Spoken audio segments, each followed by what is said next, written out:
Okay, so there's some whitewashing that's going on about the Montgomery, Alabama incident. So watch this video and then we'll talk about it. All right, all morning, the only conversation and the only videos I've seen on the feed all morning are this whole thing with the Montgomery brawl. And here's my thoughts on this. Had this happened, flip the script for a second. Had it been a couple of black guys on that boat and a black guy assault a white security guard, and then a bunch of white folks came to save the day and beat the shit out of a couple of black folks, including women. I mean, that woman got fucking swacked with a fucking lawn chair, or with a chair. I mean, just the whole thing was ridiculous. But just switch it for a second. Had it been the other way around, you wouldn't see all these white folks across the internet celebrating it. Like, yeah, they deserved it. Yeah, we stuck together. This is what we got to do. No. The whole thing is wrong. The whole thing is fucked up because you guys are celebrating this. It was wrong. Had they had just stopped the altercation and it been at that, then that would have been handled like adults, like mature adults. But instead, y'all continue to beat the fuck out of these middle-aged to older people. There was a couple of younger guys there, but two of those ladies getting smacked by chairs? Come on, man. In what situation is that right? In what fucking world are we going to celebrate that? Because I'm telling you right now, if it had been a bunch of white folks fucking beating the shit out of a couple of black kids out there and hitting an old black lady with a fucking chair across the head while she was laying down, not fighting, this would be an entirely different story. Whole different situation. So you guys are celebrating, jumping on these people, but really, you all should be embarrassed. And everybody who's making videos to fucking take up for the whole thing, you're ridiculous. You're all wrong. Now, Chris, I'm not here to harass you, and I hope you're learning something from all those comments that are on that video. But based on your follow-up video, you're doubling down. Let's watch this clip. Here's another good one. I'm going to respond to all of these because I feel like you guys need to kind of have a better perspective. Keep your mouth shut. Racists got what they deserved, period.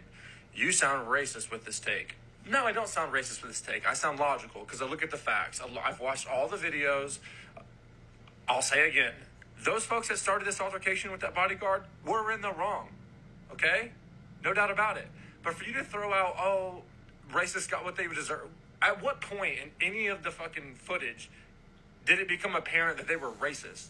That their intent was racist? They were all drunk adults. Somebody, that bodyguard, may have disrespected him and how he asked him to move the boat. May not. I don't know. But I'm going to tell you right now, that started a fight, and then it brought in a bunch of other things.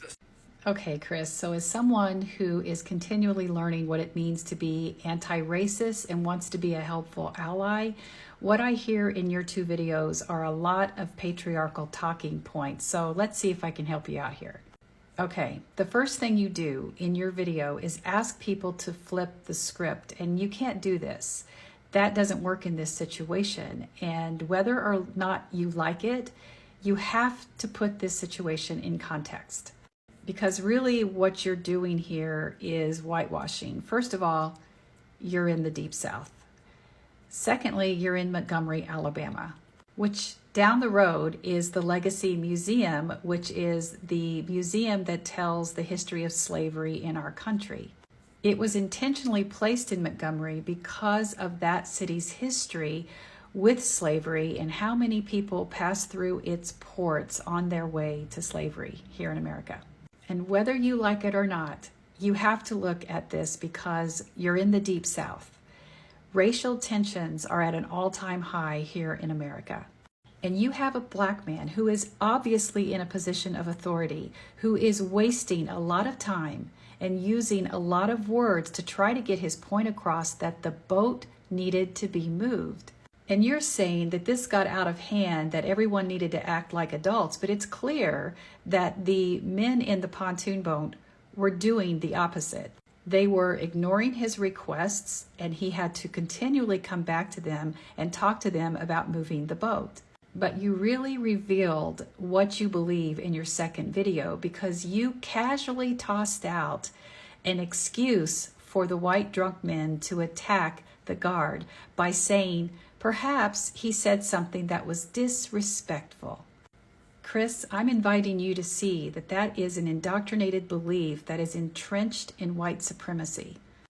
The guard is in a position of authority. He can say whatever he needs to say to get those men to move the boat. No one has come forth to say what those men said or what the guard has said, but yet you throw that out as a lifeline to those drunk white men. Now, I'm also pointing out that they were drunk because you seem to be using that as an excuse for their behavior, and it is not.